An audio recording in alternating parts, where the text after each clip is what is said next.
ஆசீர்வாத ஜெபம் மே 13 2026.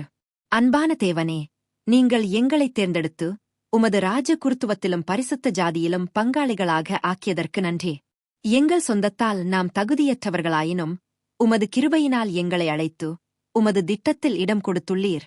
எங்கள் அடையாளம் உம்மில் இருப்பதை எப்போதும் நினைவில் கொண்டு ஒவ்வொரு நாளும் உமது நாமத்திற்கு மகிமை சேர்க்கும் விதமாக வாழ உதவிடும். எங்கள் வார்த்தைகளிலும் சிந்தனைகளிலும் செயல்களிலும் உமது ஒளி வெளிப்படச் செய்யும். உமது நன்மையை நேர்மையுடன் அறிவிக்கவும் உம்மில் உள்ள நம்பிக்கையை மனமுவந்து பகிரவும் எங்களை கற்றுக் கொடுக்கவும். நாம் பலவீனமாயிருக்கும் போது நீர் எங்கள் வலிமையாகவும் நாம் குழப்பமாயிருக்கும் போது நீர் எங்கள் வழிகாட்டியாகவும் இருங்க.